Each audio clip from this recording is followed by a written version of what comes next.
Hey guys, today I want to talk a little bit about loneliness in the Philippines. Perfect subject. We've covered this one before though, but I want to get into it a little bit deeper. I often get people that write to me and they tell me, hey Steve, how come you never talk about this subject? And we usually did talk about it, but for some reason this guy wanted me to bring this up and I'm finally getting into it now. It's been about a month or whatever since he contacted me, maybe a little bit longer. But I want to discuss this subject because loneliness is certainly an issue in the Philippines. You know, sometimes some of these expats, they've left their families, they've left people behind, they've left everything behind, and they really don't have any links left in their life of people to link up to that they can say hi to, that they've been with for their whole entire life. I've been really blessed in a lot of ways because I have a godfather. My godfather's 98 years old. He fought in Guam. He was an airplane mechanic in Guam. I've talked about him a little bit in the past. And I call him often. He's one of my favorite people to talk to. His name's Pete. He lives in Austining, New York. He lives right down the street from Sing Sing prison. And he was telling me when they used to have electrocutions there, the lights used to dim. That's how close he lives to Sing Sing. But anyway, I like being able to talk to people from my past. He was my godfather as a child. He was there when I was getting baptized as a infant or whatever you want to call it. And it's kind of cool to be able to still, in my retired years, still have talks with somebody that was there for me for the past 58 years. I find that amazing. It blows my mind. But it keeps me from getting kind of lonely. And I'm lucky that I have my two sisters. One I talk to more than the other. I love my sister. I love both my sisters, but I mean, my sister up in Maine and I are really, really super close. And we try to talk pretty often. And we have a lot of good discussions and good laughs. And we kind of have a wonky sense of humor.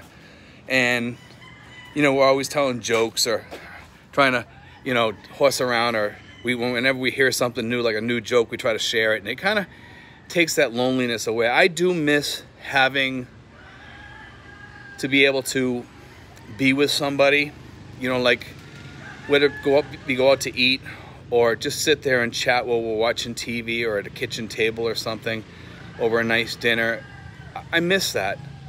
I do miss that. I mean, sometimes the Philippines can be an exceptionally lonely place for some people. I'm not gonna lie about that. I'm not gonna say no, I'm immune to it, because I'm not. Okay, I too get lonely, but I keep myself busy. And having my girlfriend there and her daughter and my little boy Cedric, having them around makes a world of difference to me. And I think when you get here, if you set yourself up with the right family and the right people, you know what? You're gonna enjoy the Philippines, but you know what? You can still get that loneliness. Don't lose contact with people back home, such as friends and family. I know we get a lot of people over here, and let's just face it, some guys that come here, they come over here with mental illness, with relationship issues, what have you. We all have it. We all have it, whether we want to admit it or not. In some way, shape, or form, all of us have had relationship issues in the past. But a lot of us, when we get older, we tend to be alienated by the family or alienated by people, and we just want to get up and leave and just kickstart our life. Philippines, perfect place to do it. But also, some people come over here and they find they can't connect with people over here either. It could be their personality, it could be mental health issues, it could be anything. And a lot of guys come over here and they get used and abused by women over here because of the fact that they have money to throw around, so the girls will try to pretend like they're their best friends when actually they're probably their worst enemy. You have to be careful who you run around with here. If you have a girlfriend here, make sure you settle down with somebody that's decent, you know, and you marry somebody that's halfway decent if you're ever going to get married. We have a lot of guys over here who don't get married for one reason or another. They just don't. I've gotten written by a couple people saying, hey Steve, you know, how come you don't get married? I have my reasons, okay? I don't talk about personal reasons, personal issues on here. Do I plan on getting married someday? Yes. Yes, I do. Okay, but I have my reasons, okay, right now. And everybody has extenuating circumstances. And sometimes people need to stay out of those circumstances. And I've gotten written to a couple times by different people saying, Steve, you need to get married. You need to marry that girl. You're a Christian guy or whatever. You know, I am a Christian. I'm not perfect. And there are no perfect Christians out there. Let me just leave it at that, okay? Do I try to be? Yes, I do. Do I try to walk better every day? Yes, I do. That's enough for the religion. I mean, you know, this isn't a religious channel. We try not to turn it into one, okay?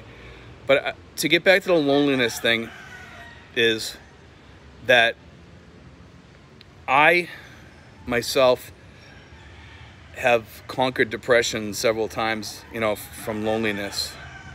When I was back in the States, I lived for 4 years back there, prepping to come here, talking to my girlfriend every day. And I was lucky because I had her.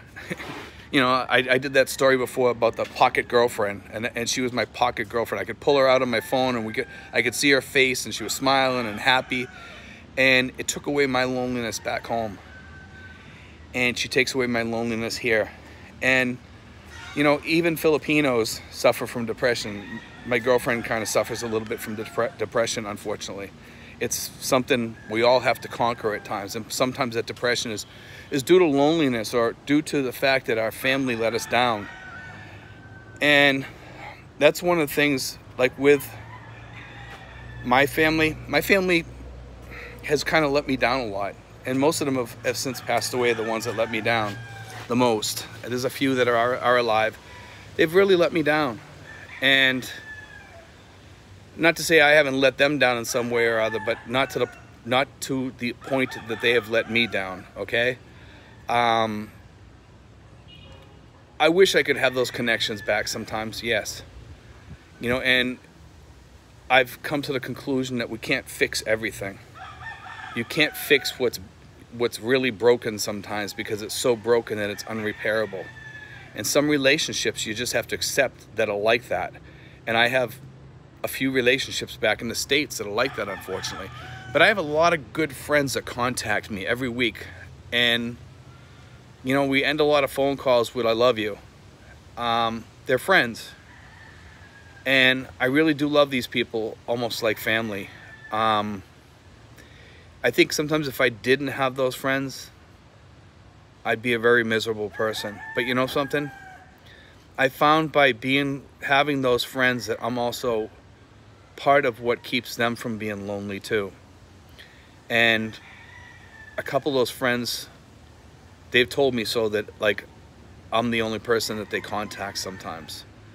And they really appreciate me. And I love, you know, it really boosts your ego sometimes when people say stuff like that. But I try not to, you know, boost my ego. I you know, I let it boost my love instead, you know, because it teaches me that it's good to be there for people. And I'm glad I have those people in my life. And when you come here, guys, make sure you keep people close to your heart. And like I said, don't get in battles with people. Don't choose not to fight rather than to fight sometimes. Sometimes you need to learn to walk away from a battle when you're talking to a relative or a friend or something like that. Say, look, I love you. I really don't want to fight about this, okay? And I think that's the best way to stop relationship hatred, you know, like in your family or what have you, or with friends or whatever. Just say, listen, I love you too much to fight about this, and I really don't want to fight about this. And you know, we've been friends for a while, for years now. I just don't want to fight with you. I think that can take away some of that loneliness, so you don't have more loneliness when you lose a friend or whatever. You really need to be aware of what's going on in your relationships and be ready to de-escalate it, you know, to de-escalate that fight before it even happens. And just say what I said. Say, look, I love you. I really don't want to fight about this. Whether it's a friend, a relative, whatever. Say, look, you know, I love you. You're my best friend. I don't want to fight about this. I don't want to argue. Can we just stop talking about this? They usually stop. I mean, we talked a little bit about that the other day, about expat friendships, but that carries on through through just about everything with relationships, friendships, whatever. You know, you want to stay close with people that you really care about. You don't want to lose them over a petty fight, and then find yourself at home one day and wishing that you could hang out with them, wishing that you could go do something with them. I know people mess up in life. Some people do some pretty degrading things, some pretty bad things sometimes. And sometimes those people want to move on and they just want forgiveness. And sometimes, you know, it's best just to let your heart forgive that person and let all the hatred roll out of you and go away. Because in all honesty, you know, when I look back at friendships that I saved, it was worth it. Because you know what? Now I'm not lonely. But I do see a lot of expats coming over here. They do battle with loneliness. I think the majority of people over here, once you get hooked up with a Filipino family, they're pretty happy people. They really take you in. Your neighbors will take you in. They'll offer you things. They're very loving people. They might not have much, but you know what? Filipinos are probably like the most loving people in the world. Don't get on their bad side. Stay on their good side. Because if you get on their bad side, they can turn the other way too. But you know what? Filipinos, for the most part, are the best people in the world. The most loving, grateful, happy people you will ever meet. And don't ever take advantage of them. You know, show them your love. You'll get 10 times that love back. God bless, guys. Take care.